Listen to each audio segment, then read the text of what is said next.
இன்றைக்கி சென்செக்ஸோட எக்ஸ்பைரி வியாழக்கிழமை ஏப்ரல் 23ஆம் தேதி 2026. இன்றைக்கி சென்செக்ஸில் நான் ஒரு 3 ட்ரேட் எடுத்தேன்.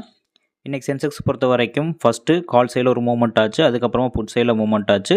அந்த கால் என்ட்ரியில் நான் ஒரு ஹை போனதுக்கப்புறம் என்ட்ரி எடுத்ததுனால என்னால் ப்ராஃபிட் புக் பண்ண முடியல. ஒரு சின்ன லாஸில் நான் க்ளோஸ் பண்ணிவிட்டேன். அண்ட் லாட்டும் கூட ஒரு 5 லாட்ஸ் பக்கம் எடுத்ததுனால நான் கம்மியான ஸ்டாப் லாஸ் போட்டு க்ளோஸ் பண்ணிவிட்டேன். அதுக்கப்புறமா புட் சைடில் என்ட்ரி எடுத்து நான் ப்ராஃபிட் புக் பண்ணிவிட்டேன். ஓவரால் ப்ராஃபிட் பார்த்திங்கன்னா 1900 இருக்குது. ஸோ இன்றைக்கி சென்செக்ஸோட எக்ஸ்பைரி அப்படிங்கிறதுனால 2 சைடுமே மூவ்மெண்ட் இருக்குது. கால் அண்டு புட் 2 சைடுமே மூவ்மெண்ட் இருக்குது. நான் support and resistance and trend லைன்ஸில் அப்ளை பண்ணிவிட்டு எங்கே எப்படி பிரேக் அவுட் ஆகுது அப்படிங்கிறத பொறுத்து தான் நான் ட்ரேட் எடுக்கிறேன்.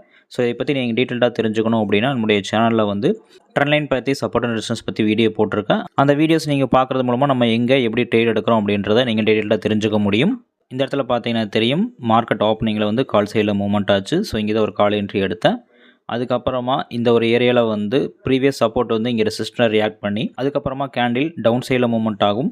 ஸோ இந்த டவுன் மூவ்மெண்ட்டை ப்ரெடிக்ட் பண்ணி புட் சைடில் ஒரு 2 என்ட்ரி எடுத்து அந்த லாஸ் ரெக்கவர் பண்ணது போக இப்போ ஒரு 2 ரூபா பக்கம் நம்ம ப்ராஃபிட்டில் இருக்கோம். ஸோ இன்றைக்கி இந்த சின்ன ப்ராஃபிட்டோடு நம்மளுடைய ட்ரேடை க்ளோஸ் பண்ணிக்கிறது பெட்டர்.